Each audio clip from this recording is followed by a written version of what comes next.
cet épisode, j'ai échangé avec Blaise, un ami, chorégraphe, explorateur, membre de la compagnie de danse Extrême Fusion. Nous avons discuté de la danse, et plus particulièrement la danse africaine, mais également de la France et de la Bretagne. Je lui ai demandé qu'est-ce qu'il apprécie en Bretagne, vu qu'il a décidé de s'installer ici, et j'ai trop hâte parce qu'il va animer l'atelier de la danse africaine pendant le séjour bien-être que j'organise en Bretagne fin juin. Donc bonne écoute et c'est parti!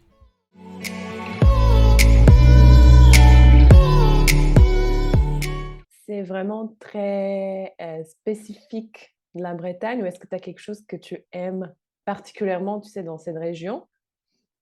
Ouais. Alors, je ne pourrais pas être très clair, mais ce que j'aime en Bretagne déjà, c'est le fait que ici, tu peux facilement avoir confiance. Là, c'est le côté humain, en fait. Mm. Tu peux avoir confiance aux Bretons quand ils te disent qu'ils vont faire quelque chose pour toi, ils vont le faire parce qu'ils sont assez fidèles à leur parole. Ils aiment bien respecter ce qu'ils ont décidé de faire. Ça, Mm. ce sont les Bretons en général. Après, il y a certains aussi qui ne le font pas, mais en général, c'est ça. Ouais, ok, Et, ok. et j'aime bien parce que je pense que je fonctionne aussi comme ça. Du coup, ça me va. Super. Et parce qu'en fait, toi, tu viens de Cameroun. Oui. Et est-ce que c'était difficile quand tu es arrivé vraiment pour la première fois en France? Est-ce qu'il y avait quelque chose qui t'a un peu peut-être surpris par rapport à la vie ici, ou quelque chose qui, je sais pas, pour toi, c'était genre vraiment, waouh, mais il faut ça, ou tu vois, genre un truc qui t'a peut-être un peu, pas choqué, mais quelque chose peut-être, je sais pas si tu as un truc comme ça. Oui, il y a plein de trucs. Il y a plein de trucs. Déjà, pour commencer, ce qui choque presque tous les Africains qui se déportent pour l'Occident, c'est le froid. Ça, Ah ouais, c'est... J'ai La, oublié ça. la première fois, je ne pouvais pas. Je me disais souvent, bon, il fait froid et tout, mais je ne pouvais pas imaginer que le froid était aussi horrible, surtout la première fois. Je suis habitué à ma chaleur, des trucs comme ça et tout, bon, 35 degrés et tout ça. Donc, tout d'un coup, j'arrive le mois de novembre, c'était, je sais pas, il devait faire peut-être 7. 7 déjà, ça va encore 7, mais c'était horrible. Ah oui, t'es arrivé en plus en hiver. Ok, Ouais. le début de l'hiver.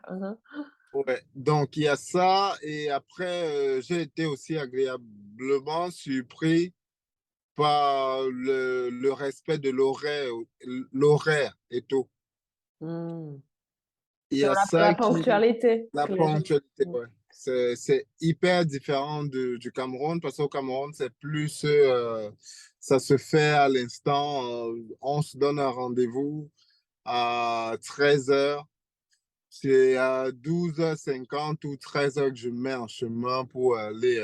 C'est un peu chacun qui fait comme il veut en général. Donc, il y a ça qui est différent, qui est bien et pas bien. Et pareil, la ponctualité, c'est bien et parfois, c'est stressant aussi. Donc, ça dépend. Ah ouais, c'est vrai que parfois ça peut te stresser, ouais, dans la vie, c'est vrai. Ok, Hmm. cool. Et est-ce que si tu dois te présenter par trois mots, par exemple, est-ce que tu Ouais. as en tête trois mots qui te représentent bien, ou quelque chose qui représente bien ton état d'être, ou ce que tu fais, etc. Déjà, je pense qu'il y a la désinvolture qui me représente parce que j'ai deux mots qui sont à peu près pareils. Il y a la désinvolture. Le deuxième, c'est la spontanéité. C'est un peu pareil, la désinvolture, c'est je fais des choses en laissant juste mon corps me mener où je veux aller. Je vais me déplacer n'importe comment. J'ai pas envie de me donner de contraintes et tout. Et du coup, c'est comme ça que je fonctionne. Donc, c'est un peu de la spontanéité. Je vais presque au jour le jour. Et le troisième, c'est le partage. J'aime bien prendre ce que les gens me donnent. J'essaie de partager aussi ce que j'ai, même si c'est pas beaucoup, mais ça vaut le coup quand même de un peu donner ce qu'on a. Mm, mm, Et pour moi, c'est un peu, je dirais que ce sont un peu les trois mots forts pour moi. mm, mm, mm. Est-ce que tu utilises du coup la spontanéité dans tes cours? Genre, est-ce que quand tu donnes tes cours, est-ce que tu fais souvent spontanément ou est-ce que tu prépares quand même dans ta tête au moins ou est-ce que tu te prépares ou tu arrives et tu fais un peu comme... En général, c'est la spontanéité. Je Mm, vais, par exemple, pour un cours, j'ai à peu près une idée de ce que je veux. Je ne vais pas totalement caler tout parce que en même temps, nous ne sommes pas des robots. Et quand on a des élèves, les élèves sont tout aussi différents les uns des autres. Donc, caler un truc, ça va fonctionner avec certains et pas d'autres. mm, Alors que essayer de donner le cours, avoir quand même une directive, mais adapter le cours par rapport aux uns et aux autres, c'est plus intéressant parce que tu vas suivre le rythme d'une personne et l'autre a un rythme différent. Il faudra adapter le rythme un peu pour tout le monde, pour qu'il n'y ait pas ceux qui partent super vite et d'autres hyper lentement. Il faut une certaine équité pour que chacun puisse se retrouver au moins à 50%. mm, mm, mm. Ok, ok, ok.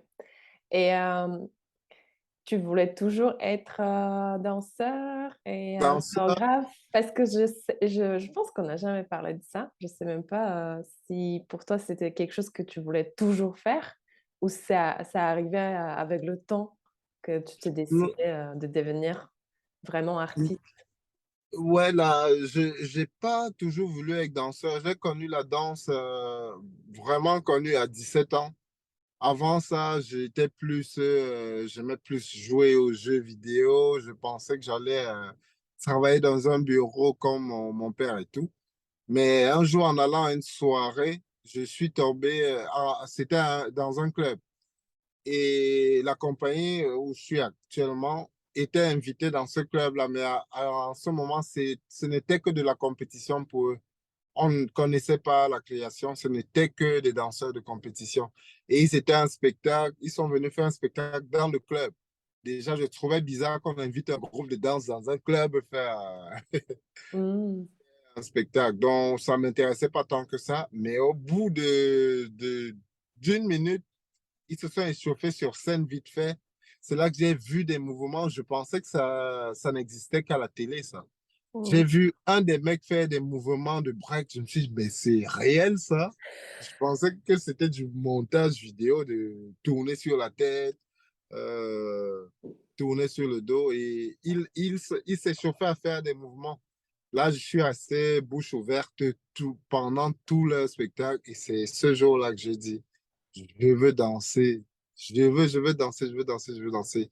Et je danse jusqu'à maintenant. Ça fait déjà Waouh, trop beau. presque 20 ans. Mhm, mhm, mhm. Ouais, ça fait 20 ans, on dirait. Hmm, ok. Donc pour toi, la danse en général, ça représente comment pour toi en fait ça signifie quoi en gros? Parce que je sais que tu fais plusieurs types de danse. Tu fais de la danse africaine, mais tu fais aussi du hip-hop, du Ouais, popping. Je sais pas si tu fais le- breakdance, tout ça, mais ouais, alors, déjà dans le hip-hop, il y a plein de branches dont je pratique presque plusieurs branches de la danse hip-hop, plusieurs styles, je veux dire. Et je suis pas complètement spécialisé dans ces styles. Je suis plus spécialisé en break. Mais avec le temps, la danse, on est obligé, pas forcément obligé, mais ça a évolué. On ne peut plus que faire un style de danse. Il faut un petit peu toucher à tout, surtout quand on va dans la création. mm. Et maintenant, il y a les danses africaines dont je ne suis pas spécialisé, mais j'utilise beaucoup de pas de danse africaine. Mm. Il y a la danse africaine, elle est vaste. Il y a les danses sénégalaises, danse camerounaise, danse ivoirienne, danse congolaise, c'est un peu de tout, quoi. Et nous, les danseurs africains, on essaye de mélanger vraiment toutes les danses africaines sauf quand on est spécialisé dans un seul style de danse. Par exemple, dans mon pays, il y a le bikotsi, qui est une danse camerounaise traditionnelle. Là, c'est un type de pas. Bikoti, ça veut dire frapper le sol. Et généralement, les pas, c'est beaucoup de pas en frappant le sol. C'est pas, c'est pas comme si on était en transe, mais parfois un petit peu, il y a certains pas où on se met en transe en frappant le sol avec la plante des pieds super vite et le corps qui tremble. C'est quelque chose qui fait partie de cette danse-là. Donc, Mhm. peut-être ce pas de danse, je vais le présenter Mhm. la prochaine fois. Ok, trop bien. Mais est-ce que tout le monde peut faire ça si on n'a jamais, si on n'a pas vraiment l'habitude, par exemple, Non, de pratiquer tout ce... le monde ne peut pas faire ça parce que même moi, je, je peux faire une version, mais la version super traditionnelle, il faut de l'entraînement. Ouais, ouais, ouais, ok. Donc, si on veut vraiment atteindre le pas final, il faut vraiment beaucoup d'entraînement Mm. parce qu'il faut savoir trembler C'est dur, super je trouve. vite, Ouais, c'est ouais, difficile et quand même. une jambe qui tape le sol en même temps. Ah, c'est fou. J'aimerais bien que tu me montres la prochaine fois. Ah, ok, ok. Trop bien. D'accord. Mais euh, je sais que, du coup, comme tu as expliqué aussi, la danse africaine, ça comporte, où il y a plusieurs, c'est comme c'est un peu comme le mélange de plusieurs techniques, on peut dire ça. Ouais, ouais. Plusieurs Ok. techniques des différentes danses traditionnelles africaines. Et maintenant, il y a de la danse urbaine afro, de la danse afro qui est plus urbain, qui pique des pas de danse africaine traditionnelle Hmm. pour être maintenant exposé au grand monde via les réseaux sociaux, des trucs comme ça. Donc, il n'y a pas vraiment les caractéristiques, on peut pas vraiment avoir des caractéristiques peut-être typiques pour la danse africaine en général, parce qu'en fait, chaque danse est différente.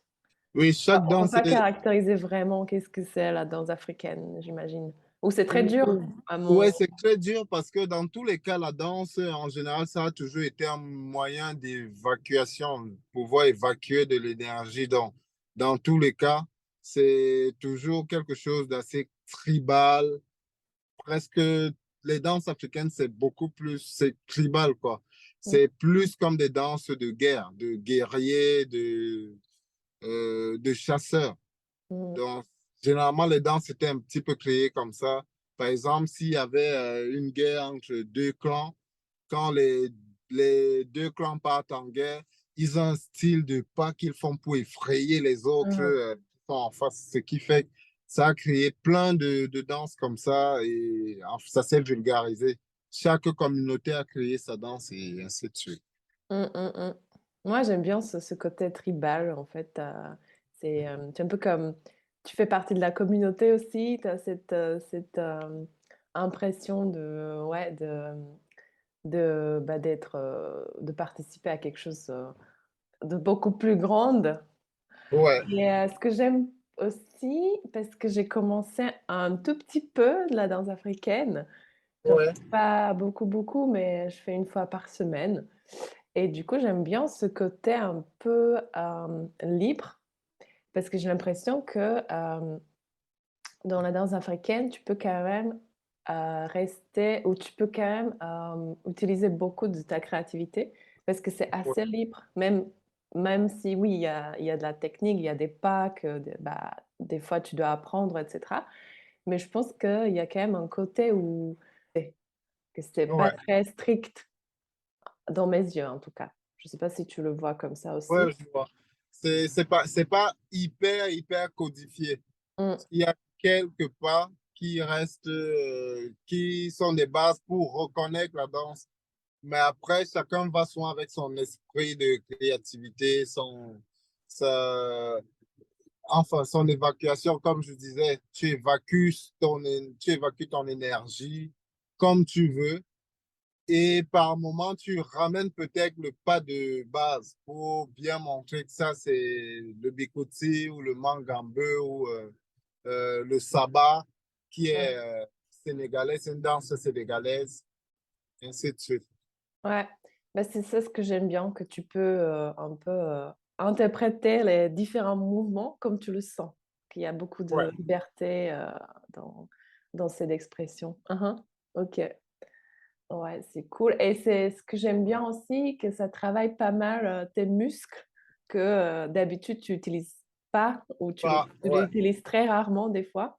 Et c'est ouais. bien que ça te travaille tout le corps et que c'est c'est pas mal ça aussi. Mm. Et est-ce que tu utilises un peu la danse africaine pour te, comment on dit, se dé... L'échauffer. Ouais, mais aussi se défouler un peu, tu vois, parce que pour moi, c'est aussi une sorte de libérer mes émotions, de, un peu d'être, tu vois, de faire un peu, pas folle, mais tu vois, genre, tu peux vraiment sortir de ta tête et puis s'amuser et juste de te défouler. Mais Ouais. toi, peut-être c'est différent parce que tu es vraiment, ouais, comme danseur, c'est peut-être, tu n'as pas la même impression que moi, peut-être. Si ça dépend de tout un chacun, il y a certains qui se défoulent justement comme ça. Moi, par exemple, en tant que danseur, je me défoule pas souvent dansant en général. Mm. Parce que, par exemple, quand des gens vont dans un club pour danser, c'est pour se défouler. Moi, en partant dans un club, je vais danser, mais je ne vais pas dire que je me défoule en dansant parce que normalement, je pratique de la danse généralement tout le temps. Mm. Donc, ce qui fait que c'est pas souvent vu pareil. Ouais. Mais j'observe beaucoup plutôt les gens qui dansent parce que ça me permet, moi, après, de, de capter comment les autres personnes sont en mouvement Mhm. pour pouvoir mélanger ça dans ce que je fais comme danse. Ok, donc tu t'inspires beaucoup aussi Ouais, de ce que je tu m'inspire vois, de beaucoup ce de que tu ce que je observes. vois. Je m'inspire énormément des bébés et des animaux. Mm. Parce que les nourrissons, enfants font des choses sans toutefois, comment dire, ils n'ont pas, comment, Naturel, genre c'est... c'est naturel, lui, il n'essaie pas de contrôler tout et se dit, oh, on me regarde comme ça, je vais marcher comme ça parce on m'observe, je vais regarder des gens comme ça. Non, un enfant bouge sans toutefois tenir compte de ça. Il est hyper naturel et ça crée plein de petits mouvements que tu réutilises quand tu danses ou quand tu vas faire un spectacle. C'est hyper, il y a plein de pas, c'est hyper riche, quoi. La démarche des enfants, quand ils sautent et tout, c'est hyper riche. Les animaux, pareil, ils ont des déplacements que les humains n'ont pas. Donc, ce qui Mm. fait, quand tu essaies d'imiter un animal, par exemple, la démarche d'un animal, ça donne encore autre chose. Et Mm. tu as l'impression d'être dans la peau d'un animal, ce qu'il ressent, comment il se déplace, comment il voit les choses, ce qui fait mal quand il se déplace, je sais pas. Du coup, tu regardes pas mal des vidéos documentaires, j'imagine? Ouais, Ou ouais, ouais, j'aime bien ça. sur... En plus, ouais, ok. Est-ce que je me souviens qu'on a regardé une fois le truc sur la nature, sur la Lune, mais du coup, ouais, pour toi, c'est plus les animaux, ton ouais, délire. c'est un petit peu tout ça. J'aime bien regarder des trucs comme ça parce que c'est pas des trucs qu'on voit tout le temps. Ouais. Mm, mm, mm. Moi, j'aime bien ça. Cool. Est-ce qu'il y a d'autres endroits où tu trouves un peu ton inspiration ou sur d'autres choses? Euh, D'où il y a aussi la musique.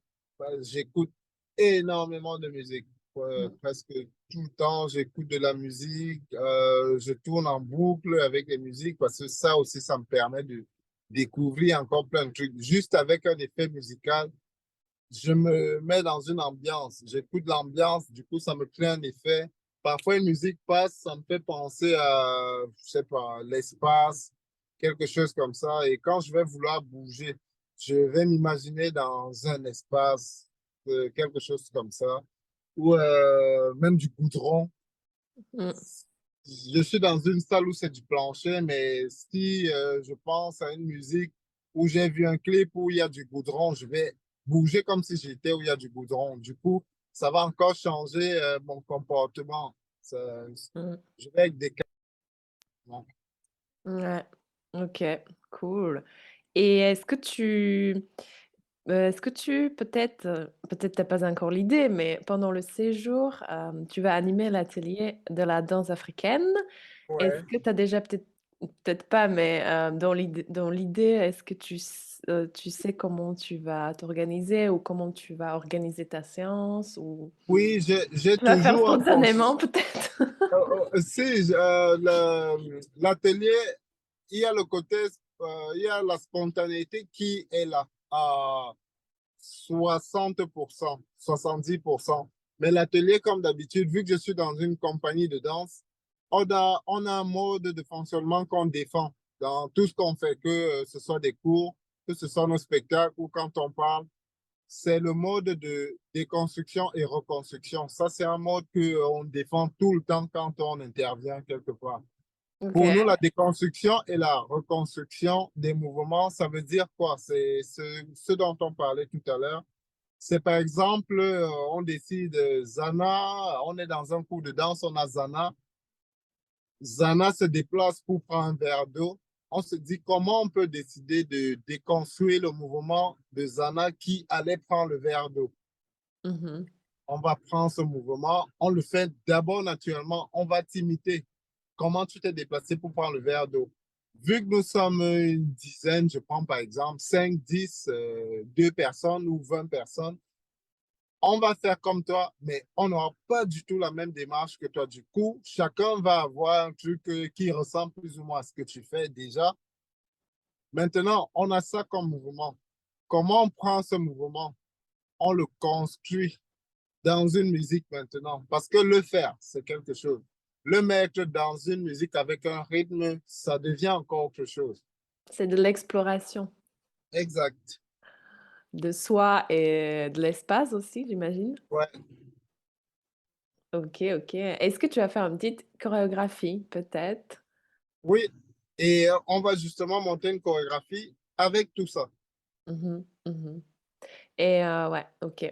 Mais du coup, tout le monde peut participer, n'importe quel âge, n'importe quelle, Oui, justement, même c'est si on ce n'a qui est pas ouais. intéressant avec, parce que tout le monde peut naturellement faire quelque chose. Mmh. La seule barrière de cette technique ou de tout, voilà, C'est c'est la notre tête. Si tu as honte de vouloir proposer, là, ça devient compliqué. ouais, Mais sinon, naturellement, on vit. Pour moi, c'est ouais. ça la danse. Mmh. La danse, en général, c'est la vie, quoi. C'est ce qu'on fait, le fait de parler. Les gestes de mes lèvres ne sont pas pareils que les tiens ou d'une autre personne parce que au fil du temps, ça s'adapte à mon fonctionnement, mon accent même ou le tien. Les lèvres bougent différemment, donc c'est de la danse déjà. Mmh, mmh, mmh. Et c'est quelque chose que tu répètes depuis des années. Tu respires, tu répètes ça depuis des années. On ne danse plus quand on meurt. Mmh. À part ça, on est toujours en train de danser, mais il faut juste être conscient que le fait de marcher, d'aller courir, c'est une chorégraphie que tu fais tout le temps, tout le temps. Et plus tu le fais, plus tu te mets dans un rythme, plus tu te crées une chorégraphie dans la vie. Mmh. Ah, c'est poétique ce que tu dis. C'est trop beau. Ouais, pour OK. moi, c'est ça. Mmh. C'est trop beau et ouais, bah, moi, c'est ça, en fait, je pense que il faut laisser peut-être notre cerveau avant la séance. C'est bien de Ouais, faire ce type d'exercice, genre vraiment essayer de laisser notre cerveau quelque part, genre avant la séance où tu le laisses dehors et en fait, tu viens dans la salle et bah, tu explores, tu expérimentes, en fait, tu penses pas. Parce que je pense ouais, qu'en vie parce que souvent on est un peu bloqué, avec nos pensées, effectivement. Donc c'est ça le défi des fois. ouais. D'arrêter toutes les pensées, d'arrêter le cerveau et c'est vraiment se concentrer juste sur notre corps et sur le fait de, bah, de faire des mouvements un peu libres, heu, qu'on a envie en ce moment, par exemple. C'est ça toujours le défi. Pour moi, en tout cas, des fois aussi. Hmm. C'est ça le plus compliqué. Mmh mh. OK, bah, Juste- j'ai trop hâte déjà. Ouais, on va faire, moi, j'aime bien parce que ça me permet de découvrir, de partager, de récupérer aussi des expériences des autres, de leur vie. Se Mm, laisser aller, c'est tout. C'est tout ce qui nous permet de nous connecter, en tout cas dans cet instant-là. mm, Cet instant présent-là, on est connecté parce qu'on se laisse, on partage ce qu'on veut, on s'imagine être dans la peau des enfants, d'un bébé, on ne réfléchit pas aux documents qu'on a laissés au bureau mm. vendredi à 17h30. Tu fais juste ce qui te passe par la tête et nous, on va te suivre, ainsi de suite. Et ça va aller dans quelque chose. Mm. Bah, les filles, l'année dernière, elles ont beaucoup aimé l'atelier avec toi. Et même, il y en avait quelques-uns, quelques-unes qui font pas vraiment de la danse, tu vois? Mais Ouais, elles ont beaucoup aimé et je pense qu'elles ont essayé quand même de donner tout, même si, tu vois, tu t'es pas habitué au mouvement peut-être ou tu ouais, pas habitué au pas, mais tu as envie d'expérimenter, tu as envie d'essayer, tu as envie d'apporter quelque chose aussi peut-être, comme, qui vient de toi, de ton intérieur. ouais, c'est Donc c'est ça. ça ce qui est cool au final ouais, de pouvoir partager tout ça ensemble. C'est ça ce qui est aussi, très chouette. Donc j'ai hâte. Qu'est-ce qu'on va Moi créer? aussi. Moi aussi. OK, bah, parfait. Je sais pas si tu veux ajouter quelque chose ou, Ouh, je sais pas. La seule chose à ajouter, c'est d'avoir des gens pour partager, c'est tout. Moi, j'espère juste. J'ai envie de partager toujours. C'est un plaisir. mmh, mmh, mmh. C'est tout. Et c'est super bien d'avoir fait ça parce que ça me rappelle aussi le fait d'avoir cet échange-là. Ça me fait aussi me souvenir de certaines choses. Oui, c'est bien. Mmh mh. Bah, ouais, on va faire ça. J'ai hâte. Cool. Très bien, bah, merci à toi. Ouais, je suis contente que tu as trouvé un petit moment parce que je sais que tu es assez chargée avec tous les projets que tu fais, perso et professionnels aussi. Ouais, Donc c'est ça va. super que tu trouves toujours un petit moment.